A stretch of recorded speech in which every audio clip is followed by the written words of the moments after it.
Hey everybody, this is Cody with Horsfield Knives. Freehand grinding bevels on a knife is probably one of the hardest skill sets to learn and to do consistently. At least it was for me. So in this video, I'm going to show you some tips and tricks that maybe can help you freehand grind your knife. This here is a 3-inch bird knife, and I'll be showing you on a 2x72 belt grinder. To first establish the bevel on the knife, I will use a half worn out 36 grit 2x72 belt on my flat platen belt grinder. This is what the flat platen looks like on a 2x72 belt grinder. Use both thumbs to press evenly on the knife bevel and go from a sweeping motion left to right on the grinder. Let the grinder do the work, don't push too hard.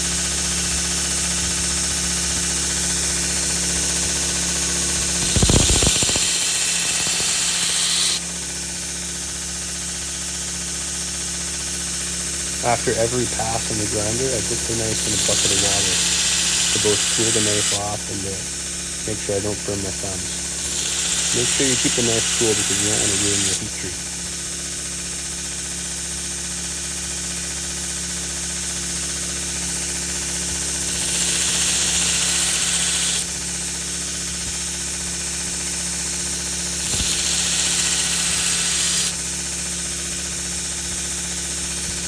To make the bevel more acute or obtuse, move the knife up on the grinder to make it more obtuse, and then move the knife down in the grinder to make it more acute.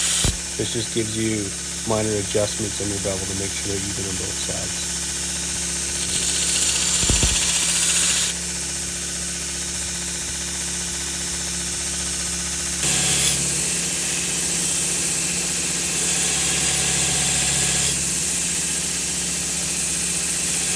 Here's another angle of me grinding the bevel on the knife. Make sure your feet are squared up to the grinder.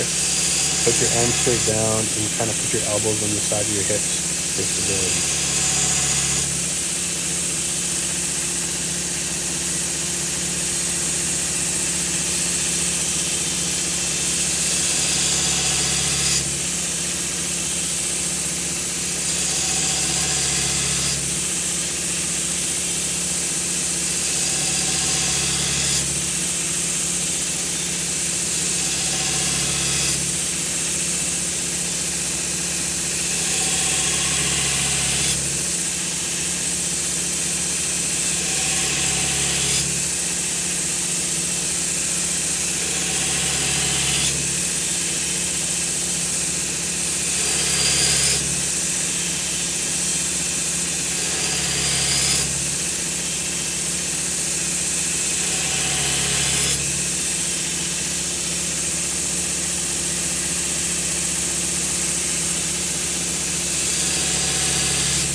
So on a 36 grit, I used actually a half worn out 36 grit belt for starting my bevels like I was just showing you. The bevel edge is now about a 0.5 millimeter thick. So at that point I switched to a 120 grit belt and then up to a 220 grit belt, and then work really easily and don't put a lot of pressure on the knife itself because you don't want to heat up the knife and ruin your heat treat. Also, you'll burn your fingers. That's why I was dipping the water or the knife in water after every pass to cool the knife off and not ruin the heat treatment. So just for reference, this knife here is a 1/8 inch thick spine, and then you can see the distal taper working its way up to the tip there as I worked in the bevel. That happens naturally.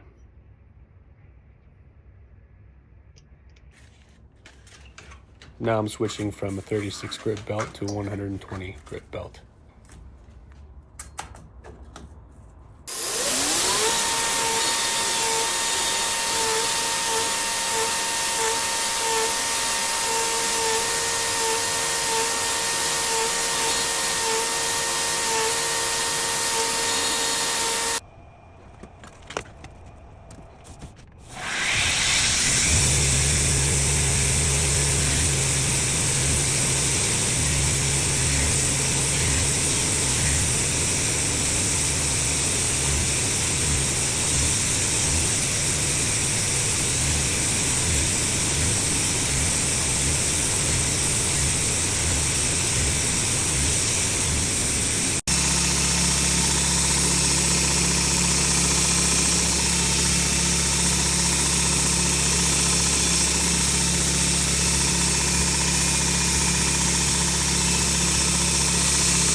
To recap what I've done so far, this is a heat treated and tempered 1095 high carbon steel knife that's 1/8 inch thick with a 3-inch blade. I've started out by grinding the bevel with a half worn out 36 grit belt to establish that bevel and let the belt do the work. Then once the bevel was about 1 millimeter thick, I switched to a 120 grit belt to take out all the 36 grit scratches, and then work the edge down to about half a millimeter. Let's see if I can show you that here. There we go. You can see how thin that edge is, right? Compared to the 1/8 inch thick. Sorry, that was metric, here's imperial. 1/8 inch thick spine. And then I switched to a 240 grit belt to do a 240 grit belt finish on this knife. To clean it up, I'll then hand sand it starting at 240 and work my way up to the desired grit value. If you're going to a mirror polish buff, you want to do 2000 grit hand sanded, but I will show you how to get a mirror polish finish on my next video. From here, your edge has to be about 1 millimeter thick like I showed you to get a nice edge profile, to get that blade geometry right. And you want to make sure that your plunge lines are even. This one here, I decided not to work it up so high, closer to the handle, just to keep my stamp in there, but maintaining the bevel angles. You can see how straight there the bevels come up to make that distal taper out to the point.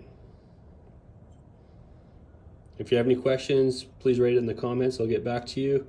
And thanks for watching Horsfield Knives.